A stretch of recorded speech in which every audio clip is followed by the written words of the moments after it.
This conference will now be All recorded. right, good day, everyone. I am Steve Szymanski on behalf of Wealth Foundations Northwest. I'd like to welcome you all to the weekly prepper, getting you ready for the week of June 29th. We're halfway through the year. Just a quick reminder that your trades are yours, not ours. We don't act as advisors in any way, shape, or form. Trading does, in fact, involve risk.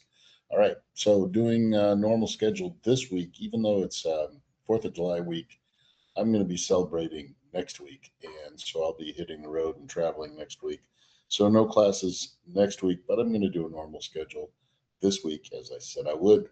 And feel free to reach out if you have any comments, suggestions, any training you would like to see. I'm always open to inputs like that or any trade ideas you may have as well. Our trades have been going well. Our model portfolio is at an all-time high. And if you want to know percentage wise how we're doing, let's see here. Last I checked, I'm looking at the wrong thing, I think. Where's the net lick? We should be at, last I checked, we were up at like 70 something percent return, 71% return. I don't know why the numbers look different right now. But anyway, so I will look at our portfolio first. It's whittled down to very little at the moment. So we'll put on some new trades here. We have our high probability trade on LRCX is left. So let's see what we just here. Let's go back to the summary. Yeah, we've closed out a lot of winning trades and one losing trade, and so there's only three left. Wow. So yeah, we've just been hitting it. So our knee put diagonal spread was a win. The SPY bear put spread is just a hedge because we had a lot of bullish trades on. I thought I'd put that on just as a hedge. That hasn't panned out yet. We still has a week to go, but that was just there to sort of balance the force a little bit, right? The Iron Fly was it. These are interesting. These are intriguing. I might want to do another power session on those to show you how I find them, what I look for on those iron flies, because I think I want to start doing more of them and maybe start doing them with size. This one got assigned shares, and I converted it into a covered call. And so even though I didn't manage it right, I ended up making $98 on that. I could have done a better job of managing it, but it still came out as a win. The Morgan Stanley is a long call on a channel breakout, and then we turned into a horizontal spread. So we've been selling against that. That one was doing great until just recently. It had like one bad day, and so that's not profitable at the moment, but it was. So we'll have to reassess that because that had one down day, and then all of a sudden, oops. LRCX is just a super high probability credit spread, has almost no chance of not giving us our max profit of 140. We're about halfway there. We can punch out anytime we want and move along if we want. Um, so hit a boing boing, hit both our boing boings. Rost and T Row were both winners very quickly, right? Put them on. Rost put it on the 16th. It boinged within 6 days, and then the other boinged immediately. So it was like a day trade almost. We got it in the morning, and then got out that same day for a nice $212 win. So that went really well. We'll see if we can find a couple more boing trades. And here is an iron fly that was managed properly. And so you can see that within a relatively short period of time, I'm going to do a better job putting my exit dates in here, but within 2 days, I think, well, less than a week for sure, we took 205. So we're keeping all these trades in case you're unaware. I keep all these trades very reasonable where the basis is not, huge. We're not trading huge money. You can always add a zero to that if you happen to be one of these people with deep pockets. Um, crushed it, crushed our CME long put on a channel breakout. That thing just dropped off. So we should take a minute and just kind of look at each one of these real quick. and see if there's anything we could learn from any of those things. Let me go with the trading view chart here. So here is the knee put diagonal spread. This is where we just started selling shorts as it went down, started showing shorts. We punched out of this one because it started getting too bullish. Something's going on with me. Can you see that on balance volume is blasting off like a rocket ship? And so I think this might be a bottom on me. So if you wanted to play this, if it breaks this channel, you might want to play that as a channel breakout or something. But I don't normally like these kinds of trades because I don't want to go, totally. I don't want to go against this downward momentum, but the upward momentum has kind of established itself, and something's going on. Somebody's buying up next era energy, and I don't know why, but it's happening. So that's why we got out of the bearish trade for a win. And then let's look at Mo. This was the covered call. This is the one where we got assigned shares near the bottom of this range, and then it blasted right to the top of the range. So I closed out because I don't want to sit there in a bullish trade when on something that's clearly just going back and forth. I suspect that Altrade will keep going though because of this again, the on-balance volume. We used to call it the purple predictor, is really taking off hard. So I would I would watch for a breakout on Mo. I don't really want to be long until it does that, but I think it looks like it wants to break out of this range. And when it does, it could keep going. So just keep an eye on that one for now. Yeah, here's Morgan Stanley. See, this is what I was talking about. It was like almost, just nice little sawtooth pattern. Everything was great, and then boom, it had just an unusually bad day. We're going to get out of this one fairly soon anyway because the earnings is coming up on the 15th. So we've got a couple of weeks to go, but um, I don't think I don't think this trade is totally broken. I just never like it to see that, see it close on a low after a big down candle, have it close on a low. But last time it did something like that, it kind of recovered a little bit. So I don't know. We're going to have to put that one on a tight leash. It's now between its two major moving averages and has some support right here. So I'm not tripping, but I'm definitely concerned that something's up with Morgan Stanley. Purple predictor is kind of neutral. It's neutral to positive, so we're fine. All right, so and this is LRCX. This is when I say high probability, I think we're short down here around 300. So as long as it stays above 300, we'll pick up another $70. The fact that it dropped 22 bucks makes no difference to us really. We'll just kind of wait that out a little bit longer, or just take profit and move along if we don't like the price action. But as of now, it's just high basing, no big deal. And then here's the boing boing on Rost. Good thing we took it when it happened, right? This is why you take your boing boings when you can, because boom, we took this as a boing boing, and then it boinged and we got out.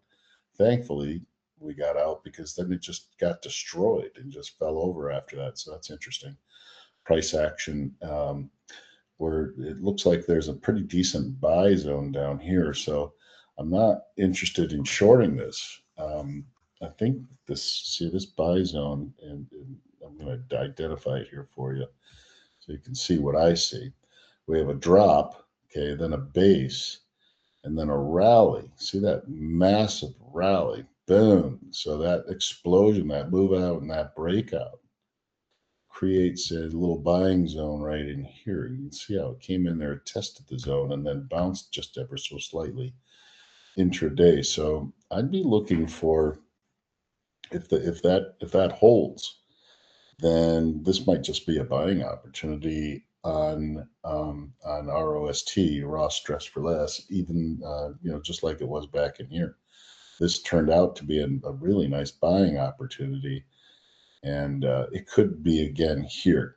So the idea is that there should be some institutional orders in this zone because it took off so quickly. So let's just uh, if it breaks the zone, then the zone's broken. Then watch out below. So you would set your stop below this at the low of this candle here. The low of this candle right here is where you'd set your stop. And so it'll either take off and give you a really nice win, or it won't. You just keep your big upside potential and very small risk is kind of the way you would play that.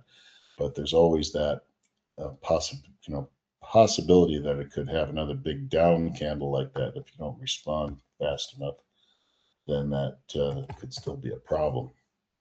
AMD just high basing, not a great day on Friday, but the pattern doesn't look bad. This one we played as an iron fly. We played it to stay in the base.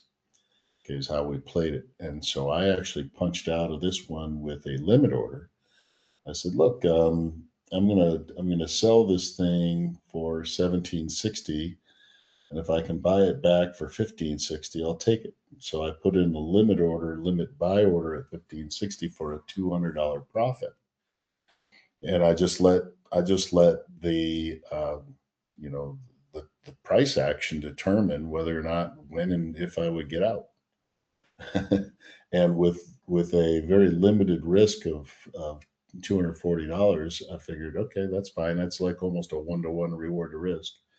And it did. It triggered and got me out at a profit of 205. So I'd be interested in maybe doing that again. It's not near the middle of its range, but AMD is definitely a cat. I would say this is a candidate for another one of those iron flies. So lots of trades. We took off a lot of trades. And thankfully, a lot of them were winners. Here's Slob, and this one was a Slob. We traded that one properly as a bearish trade. So you can see, as an options trader, you shouldn't care. Bullish, bearish, who cares? As long as I'm on the right side of it. And so we made with only $300 of risk, we made $144 in a very short period of time. So we were on the right side of that energy play right there, and so that worked out beautifully. You see the purple predictor is still just crashing and burning. So this still looks bearish, but you might find some potential support in here. So it's kind of iffy. So I think I'm gonna back away from this one for now and not do another one. And here's T Row. And again, whoa, this thing, we just hit this one just right, and it exploded to the upside. So this gave us a really nice profit, $212, same day, on $300 worth of risk. So 66% return on that, and so this is, um, did we? What did I do? I got out. I got in and out here. Interestingly enough, I got in and out here. We were done. And then this thing just, for some reason on Friday, it exploded to the upside. We didn't even catch that move. With the boing boings, you just need to catch a small move and you're good, and just get in and get up. But this thing has gone all the way up here. So something is giving people happy feet about T. Rowe Price. Um, it would have been nice to catch that move, but hey, we executed our trade properly, so we got a nice win. So I'm not going to cry. DKNG, I thought it was going to hold this area, and it broke, and so I didn't know if it was going to keep going or not. So I punched out, but interestingly enough, this did hold, and it did take off. And so it's one of those things where you got out of a trade based on the information you had at the time, and you didn't know it was going to go the other way. But the key is that it was this small loss. Sure, it could have been a win, but don't cry when you take a small loss. We didn't know. All right. So and this was our only loss, a trade that we were actually, if we had held it one more day, we would have been right. So we're doing really well. And then here's CME. Again, we had a nice mix of bearish trades so that when the market doesn't do much, we still win. Okay. That's the joy of options trading right there. And so you can see the market has had a terrible June, and the purple predictor is dropping off. And so this does not look like bullish price action to me. Um, we were very schizophrenic on Friday and ended up down, but this it's barely, it's really not even, it broke actually below this pattern right here, because now this guy, I'm sorry, that's the wrong one, grab the wrong one. So this guy, look at that, it actually went lower intraday. I don't know how well you can see that, so let me zoom in for you. See, this is the intraday price action. It went all the way down here, broke the channel, and then came roaring all the way back. So, what does that look like on the bow tie? On the bow tie, you're getting really close to going bare bow tie. We crossed one line, but not two. I call that a kiss, but not a cross, and then it bounced right back. So the bow tie is really squeezed here, and so that could go negative. Right now, it's still positive. Okay, so you can't get all bared up just yet. But if you look at the daily trend, the weekly trend is still bullish. Daily trend is, a little bit bearish. But look, it came into this buy zone that I identified, and it bounced out of that buy zone. So it's kind of a mixed bag of, that's good that it came into that buy zone and bounced. Okay, and it didn't go bare bow tie yet, so this may hang in there. It may be fine. It's easier to kill a vampire than a bull market. That's maybe a little bit what's happening here. And the cues look a little bit better and seem, but again, it was a kiss, but not a cross on the bow tie. But the cues did a better job of holding the pennant formation, which is more bullish. So the cues actually didn't smack down as much, or had a little more room to fall, I guess, without violating the pattern. But it's still not super bullish price action here. But you at least the cues maintained that pennant formation, the unbalanced volume dropping off hard. Unbalanced volume just means that the big money doesn't seem to be coming in. So the month of June started here and ended up close to here. We're not quite done yet with June, but it is quite possible we get a change of tone coming into the rest of the year. So let's go back to our slides and say, hey, not bad performance, Steve, given this choppy, difficult, mostly down market, and we still had all these winning trades. Okay, cool. So watch the seasonality. The seasonality suggested, and we knew this, that June was probably going to suck. And guess what? June kind of sucked. And so what we could expect for the rest of the summer is just typical summer trading. A lot of sideways chop. Maybe the worst is over for now until we have a crappy September, followed by really bullish fourth quarter. Okay, so that's kind of what the seasonality suggests. And the seasonality has been fairly accurate for a midterm election here. Okay, been pretty good. All right, so last week's news: major markets faded and tested the low. MS Micron had a big blowout quarter. It took some stocks with it, some didn't. Crude is still dropping. That's good news for a lot of things, for our inflation and everything else. But it dropped another $10 a barrel. So last week it was 80. Now it's close to 70. So yeah, it's still dropping. The strong dollar is holding down gold and crypto, though. Gold down 3.47%, crypto down another 5.43%, and of course, oil coming down. So economic reports are still good. And so, those of you who swore that there would be a market crash just because we're at all-time highs, worried about valuations, worried about those types of things, you swore there would be this huge market crash. Your Uncle Steve told you, yeah, I mean, it could pull back and have a little bit of a, correction or pullback, but I'm not predicting a crash as long as the GDP is coming in at 2.1%. The jobs reports are fine. All the economic reports are good. Even core PCE came in as expected. It's still, running a little higher than we'd like.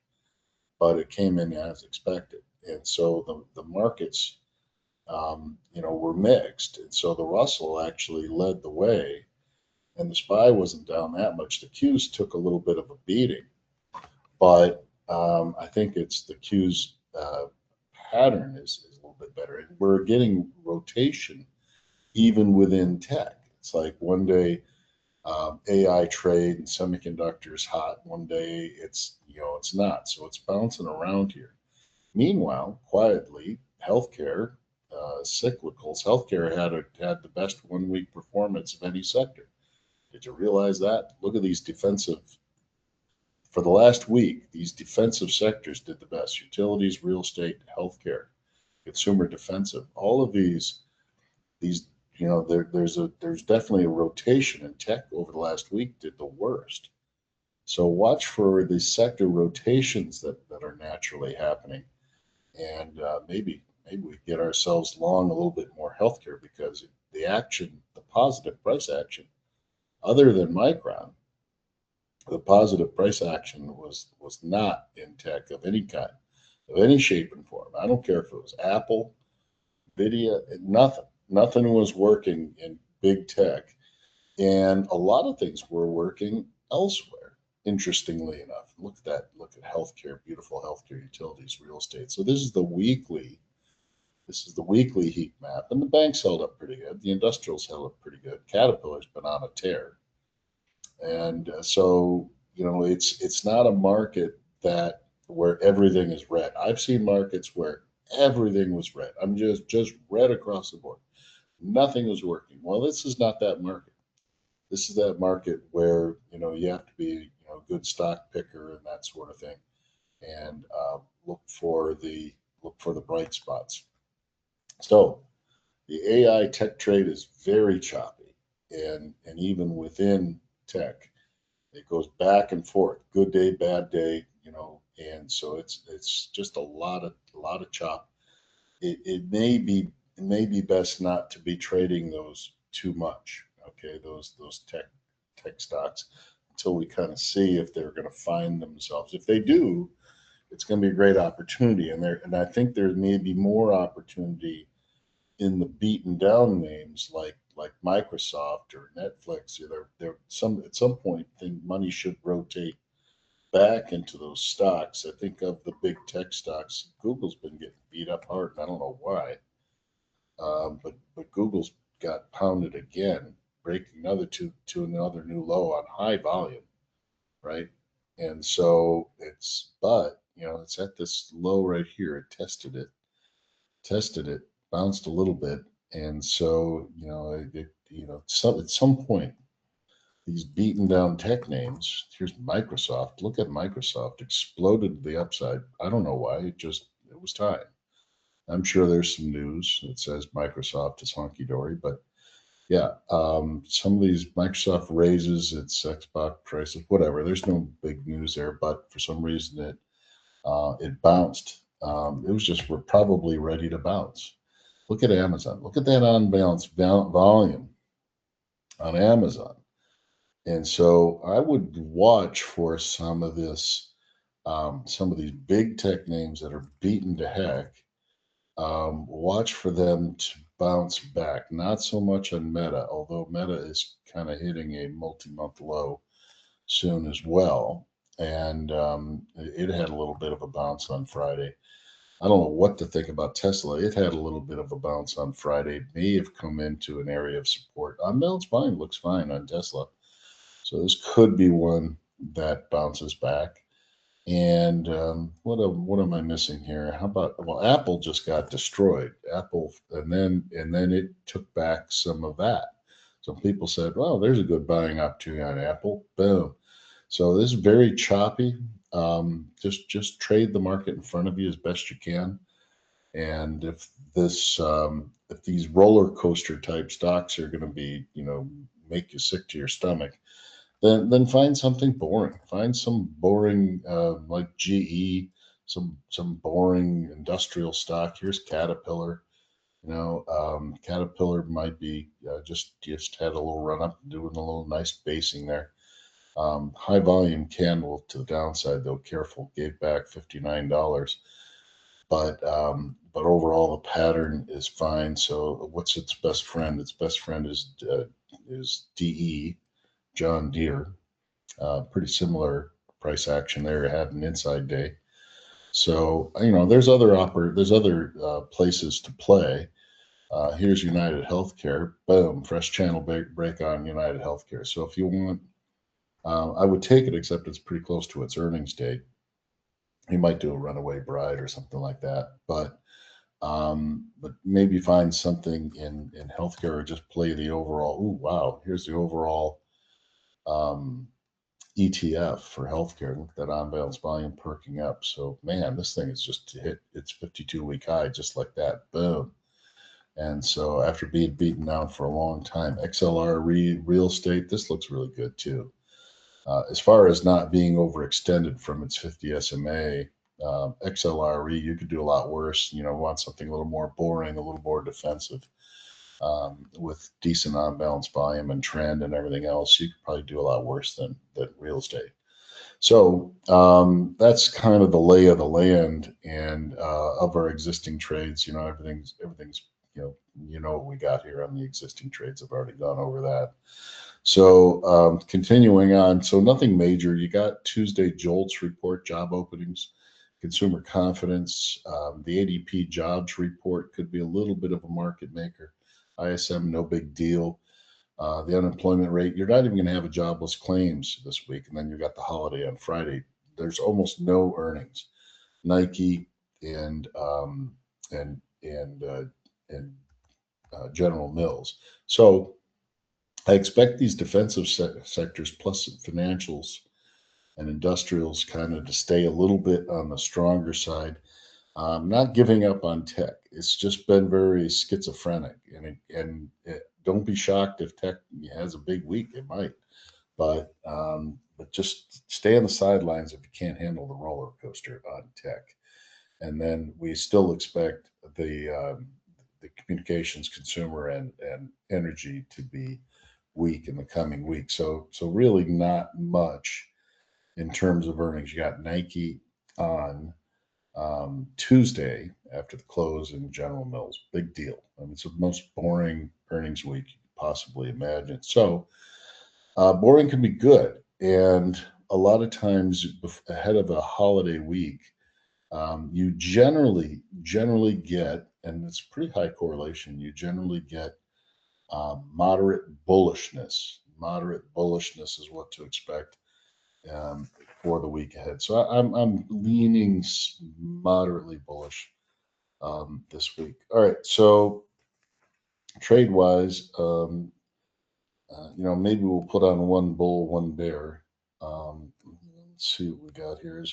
Here's a bearish trade on BCE. That looks pretty crappy, and this is a perfect setup for one of our. Don't ask me to do too much bear put spreads. I like that idea on this one. So I don't know, maybe buy. You might get a little support down here around 22. Maybe just do a real simple like um, maybe 24, 22 bear put spread, something like that. Just keep it real simple. 22. So 24, 22, 24, 22 bear put spread. Let's go out to maybe mid-July, something like that. Just a simple little bearish trade on something that is just reliably crappy. What can I say? So that's BCE, Boy Charlie Echo, and we'll just look for an easy trade. I like the easy trades. I don't like hard trades. I just want to go with the flow. Let's buy the 24 and sell the 22, something like that. Hit control and select that. And that would be a nice cheap trade. You could do that trade for about $1. And so now it's just a question of how many contracts we're going to put out there. Let's do 5 contracts. Let's make it worth doing. So we'll put out about $500 worth of capital, a little bit less actually. try to get a good fill on that, and then if that happens, then we're going to be in good shape. So that would be we're looking for a midpoint fill somewhere close to $1. Okay, somewhere close to $1. And if you want to bump it up to $1, improve the chances of it filling on Monday morning, you can just make it an even dollar. Firm and send a little bit higher than the midpoint. Okay, so there's a bearish trade. Let me see what we have on our bullish docket here. Which one do I like the best? Let's look at this thing, LIN. This looks, I don't like the unbalanced volume on that one. PK. Oh, I love the unbalanced volume on this one. So let's take PK here. Just again, another simple, easy trade. You know, don't ask it to do too much. Maybe go 14, 16, something like that. It might break out. I love that unbalanced volume on this one. You could just do 14, 15 or 14, 16. I'm gonna, just in case it breaks out, I'm gonna do 14, 16. Just too easy. Don't ask me to do too much. Simple trades. So this is a PK. So again, go out to July, buy the 14 call. And is it PK? Let me make sure I'm still looking at the right thing here. Yeah, I'm still looking at the right thing. So what's the current price in this thing? It hit a high of 15. It's currently at 14. So I did the trade numbers. It didn't look right to me for some reason. I guess it's fine. Oh, it doesn't have a 14. That's my problem. So that's fine. We'll buy the 12, sell the 15. Buy the 12 and sell the 15. Okay. Control select. And again, that'll be about a $2 debit. So I'll just do 2 of those. And I almost don't like the idea of capping it. Yeah, I guess if you get a good midpoint fill, yeah, get a good midpoint fill, and let's do 2 contracts. Simple, easy. Yeah, let's just do that. Let's just do that. This is a boring trade. So boring. It's gonna make me fall asleep. But just take little snippets of profit. Bullish, bearish. How about a boing boing? Here are the bullish boing boing possibilities here. Let me just cycle through some of these. JPM. JPM is a boing boing possibility. JPM, yeah, because it's still holding. I don't like this big candle as much, but that was what drove the RSI down. And you have trend line support. You're in the low end of the base. There's a lot to like about this boing boing. The upward momentum is very clear to the upside. Let me compare this to 2 other ones I'm looking at. So let me just see if we like which one we like the best of the 3. So here's Marvel. Do we like this one any better? Not really. No, that's too sideways. And SOX L. Nope, too sideways. So by far, JPM is the best one. I like the financial sector here, so I'm going to go ahead and take this one. Let's just trade it just one contract. One contract boing boing on JPM. We're already long Morgan Stanley, so I don't want to get overly long. Let me just see, maybe XLF or something. No, yeah, maybe. See, we got more capitulation on XLF, so we still have the upward momentum.